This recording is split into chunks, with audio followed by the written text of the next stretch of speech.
Good day everyone. Listen, we need to talk. Since I released my very first episode of modding Skyrim, many of my friends were asking me, Kavou, where are the lighting mods? And today, I'm doing an episode just for you. It doesn't matter how many graphic mods you have, it doesn't matter how much better you want your game to look. If you have the best graphics in the game, if you don't have a good lighting mod for those, everything is gonna look like crap. That is why I always recommend people to be smart when it comes to installing mods or graphic mods, and why you should get always 2K textures even for weapons, even for armors. But again, that's how lighting looks in Lux. It's really nice. I absolutely love what Lux does into the game. If you combine Lux Orbis and LUX VIA, and you are determined to lose or trade 1 or 2 FPS with it, you can make your game look just like this with very few graphic mods, if not any at all. When it comes to fixing the lighting in Skyrim, how does one fix the lighting? A question that troubled many philosophers, including Plato, Socrates and Aristoteles, all the way back from ancient Greece, up to the beautiful Skyrim community that is known to have some of the most horny people on the planet. I've been modding Skyrim since the first day Todd Howard sold his very first copy to me personally. I'm just joking, that did not happen. But from day one up to this day, in all of my 12 years, Jesus, how long has been Skyrim being out? I've used countless of lighting mods. I'm going to cut the chase and tell you the truth. There is no such thing as a better lighting mod. Kavou, there is no way that's true. I'm going to tell you what I'm using, what's the competition in lighting mods, and what each lighting mod both gives and takes. Just like my ex-girlfriend, without the giving part, if you know what I mean. So the very first lighting mod is enhanced lighting and effects. This is literally the very first lighting mod that came out. I'm gonna give a little backstory, a little bit of lore for each one of those. Enhanced light effects was a mod that for the first 5 years of Skyrim release, everybody has been using. It had so many issues. At some point, 6 years of Skyrim release, I think Anamorphous stopped updating the mod. That's it. This mod is completely outdated. I will recommend you not to use it. The mod did not age very well, and just like my receiving hairline, this mod has been slowly fading away from Nexus. And that leaves us with 3 options. I'm gonna go with the option I am using in the end, but first of all, let's go with Relighting Skyrim. Came out very recently and it had many updates. The difference from Relighting Skyrim from the other lighting mods is that it makes everything super dark, like very dark. That being said, this mod removes some of the dramatic effects when it comes to lighting, and it adds much more realism. It doesn't have patches, it has stopped getting any updates for the past year. I am personally not using it anymore. I was using Relighting Skyrim for so many years until I've changed it and I realized how much more negative effects it had over positive ones. That leads us to the last 2 competitors. We have Windows Shadows RT, which is one of the mods I installed just to show you some of the lighting in the first videos, and Lux. Let's start with a small one. Windows Shadows RT is a mod that completely changes the interiors. With Windows Shadows RT, just like this picture, you're going to see every single light source from every window, and it's not even going to cost you that much aside from some super large areas. The problem with Windows Shadows is 2 main problems. First problem is, if you have already figured out it in most of those previous lighting mods, the mod author is not here to make more updates. From the previous 2 mods that I've talked with you about, Windows Shadows is something I will consider picking up if you don't want something very costly. Okay, Kavou, what's the second problem with this mod? The second problem with this mod, dear viewer, is that this mod is not touching any exteriors. It only touches and enhances interiors. You can go on my previous videos and check how the lighting looked in the areas, and this is the one that everybody knows, and that's for a good reason. This is Lux. Lux is very complicated to install, and in this video, we are going to install Lux together. I think it adds the best lighting in the game and the best immersion when it comes to different areas. It keeps getting updates over and over again, and over the years this blew up, and Lux has many individual patches. You will find patches for everything. Here you can see how things look. You're gonna have participle lights everywhere, much more brighter lighting compared to Windows Shadows or Relighting Skyrim. Things look much more brighter. The shadows are top notch, the lighting is top notch. I mean, everything this mod does in both interiors and exteriors look absolutely fantastic. There is even an option if you want to use it with an ENB or without an ENB. There is 2 ways to install Lux. Lux is going to require something called LUX VIA, which it adds some lighting resources in some exteriors. You're going to lose 1 or 2 FPS when it comes to using Lux, if you have a modern rig that is. However, if you see that you're losing way too many frames, you can disable LUX VIA once you install it and just have the Lux for interiors. If you only want interior lighting. If you want both interior and exterior light, you will have to collect off the pieces, and similar to Exodia, we will have to grab LUX ORBIS and LUX VIA and some other patches. So let's go ahead and install Lux. You're going to go ahead and grab both of those files here. Grab the main file and then grab the secondary file that is going to fix some of the cube maps when it comes to specific areas. And download both of those two slots here. I'm not going to add that many new custom areas, just keep it vanilla friendly but slightly enhanced by adding 2000 mods. Next on, you want to grab LUX ORBIS. LUX ORBIS is the mod that combined with Lux, it adds lighting to some areas that Lux itself does not. Can see here some of the windows, some of the different effects, smokes. But Kavou, what do you have to sacrifice in advance?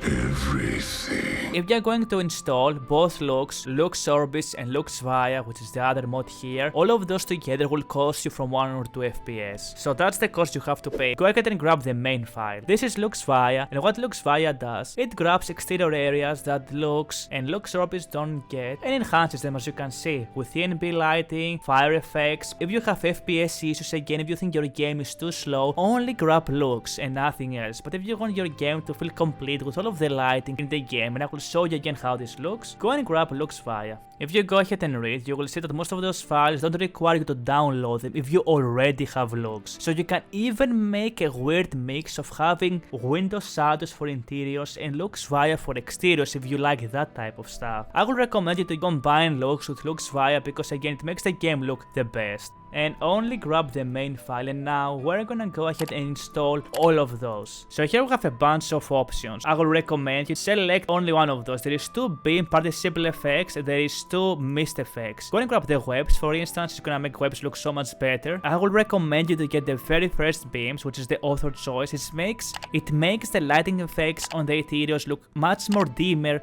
and much more darker, which is what you want, because looks very Goza. Go for vanilla tables, optimize chandeliers, go for static mesh improvements, otherwise you're gonna have issues here. I'm not using this mode. I grab the giant campfires and click next. This is automatically selected all of the architectures in areas, and that is why again I'm not using any graphic mods for most of the cities because Lux and all of the different mods are going to conflict. Do not pick parallax, leave it exactly as it is for all of those. It's gonna make all of those different areas have their own lighting, and do the same thing if you are using static mesh improvement mode for everything. If you have CC coded, go ahead and grab it. If you don't grab it, you can disable those later on. This is how again your lighting mode is going to look like with grass in some of the caves, and that's how it's gonna look without. I like when the cave it's much more clear and it feels much more interior, so I'm gonna grab this one. But I love it where dungeons feel like dungeons. It's a personal preference. You can go with grass if you like, but I'm choosing not to have grass. You can select brighter interior cells. I would recommend you not to use that because the game looks already great as it is, and all of those options are for people who are not using ENB. I'm not using Legacy of the Dragon board. The mod can be very buggy with everything else that exists in the game. My idea again is to have a minimalistic Skyrim. It sounds kinda weird because I both want to have a minimalistic Skyrim, but at the same time I want to have over 2000 mods. If you don't have an ENB, you can read those and select them, but I'm just gonna go and continue without clicking any of those. And here is the different patch for all of the areas. It automatically to select what you have and it's going to activate it. For instance, I'm using the Lupus Breeze Horn, which I think is the best breeze horn, and look how much more better it makes it look. I'm gonna grab this one right here. I'm gonna grab the patch for GK Blue Palace because I'm using the different exteriors. You have Atlantis Start, you have a bunch of different mods here. But again, we're not using any custom textures or overhauls for different cities. As you can see here, the installer has automatically selected all of the different mods I'm using for GK, which we're using almost everything aside from Rugged Flagon. We're going to overhaul Rugged Flagon later on some other episode. I'm not using Cities of the North, I'm not using Hassend areas, and it has patches for literally everything, so go ahead and continue. I'm not using any of those, you can go ahead and read them. I'm going to click the Vigilant Weather patch. I'm going to use Skyrim Project Optimization, continue, and go to the language pack, and if you are speaking French you can get those, but I'm not, so here is LUX ORBIS. Always go for static automatic mesh improvement. We're using both FYX smooth wells and watering wells, so get both of those. And also grab this one too. If you don't know about the FYX series, go and watch my previous video. And again, this is the same idea with LUX. It's going to automatically detect the things we have. As you can see, I'm not having that many overhauls. I'm only running GK stuff for some interior, and of course some of the rain overhauls, because it makes some of the places look so much better. We don't have any of those, so I'm gonna go ahead and skip that. I don't care too much about the horses, and we're using the unique border gauge. Grab LUX VIA for ENP light. It's going to add ENP lights in some of the lanterns.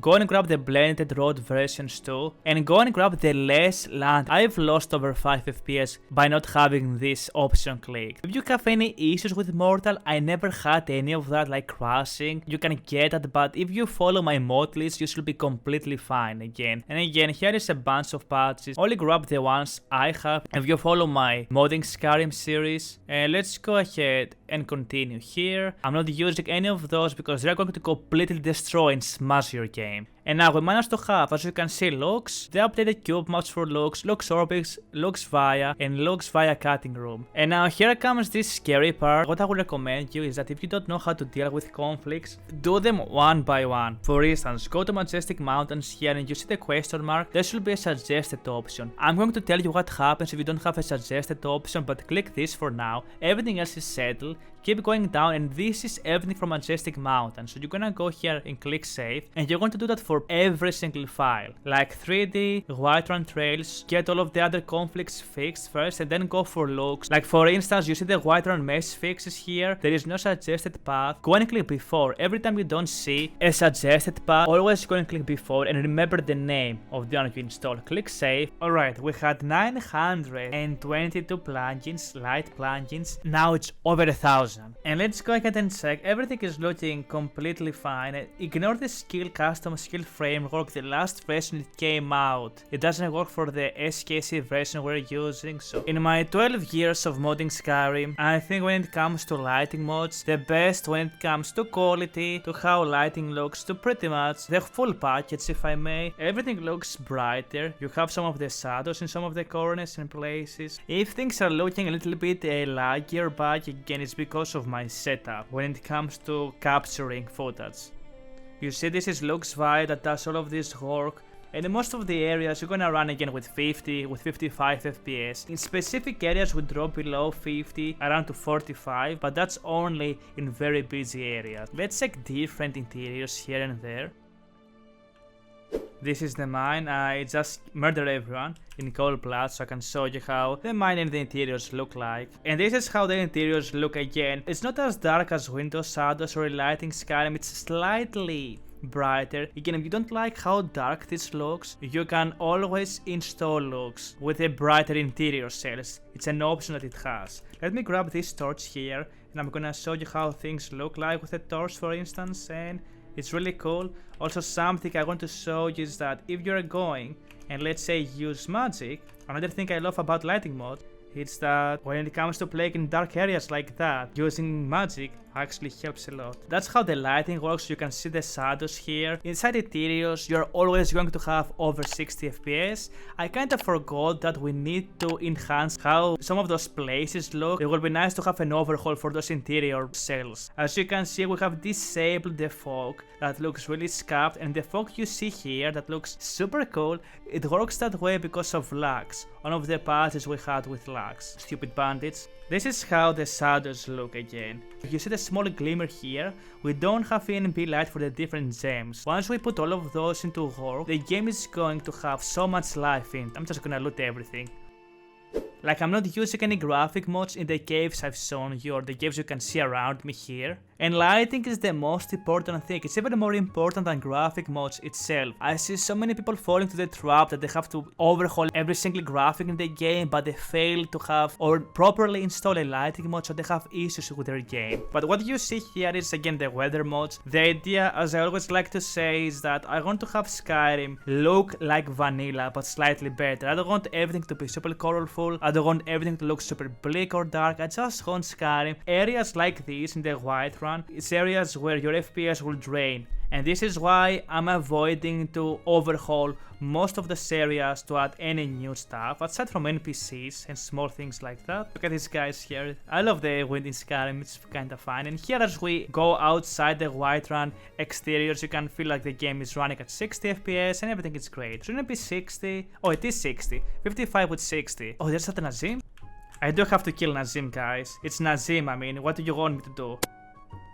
One more just to make sure, and I guess we are dead, guys, but it was worth it. This is just a normal evening, look at the shadows, but this is how beautiful the game looks. It feels exactly like Skyrim, but just better overall. And again, we're in a Whiterun with 58 FPS. You know how many FPS I had in my previous playthrough? I had less than 20 FPS because of the different GK Skyrim, Town of Skyrim. Look at this. Look how beautiful and immersive this looks, and all of the lightings. Like, this is what all of your interiors will look like. All of the other lighting mods I've covered throughout this video, they're having issues with specific areas with patches and updates, but Lux literally covers everything. Look how much better it looks, man. I just love it so much. You guys let me know what you think when it comes to Lux, and what is your most favorite lighting mode of your choice. Let me know down in the comment section. I'm actually very curious to check what you guys are using. Just look how beautiful this looks. This was me using Lux and showing you how it looks. You don't like how dark some of the areas look like. For instance, I have to use a torch in this room because this is how the room looks without a torch. Have in mind it's evening